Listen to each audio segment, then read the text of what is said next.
तो एक बार दिलीप कुमार साहब आए तो उन्होंने कहा कि मुझको यहाँ की लखनऊ की चाट बड़ी पसंद है, मुझको यहाँ की चाट खानी है। पिताजी ने सोट पापड़ी उनको खिलाई। कहन ये क्या हुआ, ये तो मुंह में जाते ही घुल गई। तो उन्होंने चाट खिलाई। हम बिल्कुल बिल्कुल वो तो मेरे पिताजी के हाथ में जादू था। मेरा नाम अतुल दीक्षित है। देखिए पूरी कहानी तो दीक्षित चाट की जहाँ से शुरुआत हुई चौक चौराहे से हुई। मेरे दादाजी ने शुरू किया था। पहले तो अपना जमीन पे लगाते थे, तब फिर मेरे पिताजी उस व्यवसाय से जुड़े, जो आज फिलहाल दुनिया में नहीं है। स्वर्गीय देवी प्रसाद दीक्षित जी उनका नाम है। मेरे पिताजी ने वही करीब 1981 के आसपास से शुरू किया था। चौक चौराहे पर संतोषी माता मंदिर हुआ करता है। मंदिर के सामने एक बांस का उस समय स्ट्रक्चर तैयार होता था, जिसको खप्पर या टट्टर टाइप का कहा जाता है। तो उसके नीचे तखत का पूरा सेटअप डाल करके उन्होंने उससे शुरू किया था। लालजी टंडन जी इन्होंने यहाँ पर तैयार कराई है चौक चौराहे पर कस्तूरबा मार्केट। खाने पीने का ही सिर्फ टोटल हब है। जैसे दीक्षित की चाट है, राजा की ठंडाई है, मगही पान है। तो उन्होंने हमको यहाँ पर एक दुकान दी हुई थी। एक हमारी स्पेशल आइटम है सोट पापड़ी चाट। पिताजी की जो देन है जगह जगह ढूंढने नहीं मिलेगी। और दूसरी चीज होती थी दही गुजिया। दही गुजिया के अंदर अच्छी खासी ड्राई फ्रूट्स भर गए जाते थे। चाट में मेन खेल होता है मसालों का।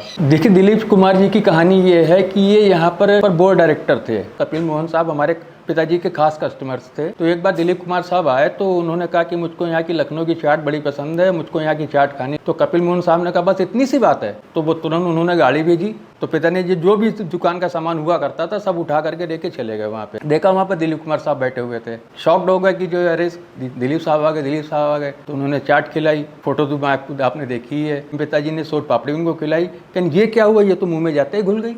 मेरा नाम मीरा दीक्षित है। देवी प्रसाद दीक्षित जी की बहू हूँ। ये सारे जो मसाले हम लोग घर पे तैयार करते हैं। गरम मसाला हमारा है, धनिया है, मिर्चा कूट के तैयार करते हैं। टिक्की चाट रखते हैं, सुहाल पापड़ी चाट रखते हैं, पालक चाट है। टिक्की में भी हम लोग अंदर फिलिंग करते हैं। हरी मटर है, थोड़ा सा ड्राई फ्रूट डालते हैं और चने की दाल होती है। तब उसको टिक्की को भरा जाता है और वो हैवी होती है। दो आप खाओगे फिर खाना नहीं खाओगे। जो सोट पापड़ी होती है उसमें देसी घी का मोहन लगता है और वो सोट डाल के दही के तोड़ से बनती है। ये मटर लगा के आलू को फ्राई करके लगा के दही चटनी डाल के सर्व किया जाता है। बास्केट चाट में भी काफी आइटम रहता है। अनार और अदरक धनिया से सर्व किया जाता है। उनकी परंपरा को निभाते चले आ रहे हैं। मेरी कोशिश यही है कि हम इसको और भी आगे लेकर के जाएं।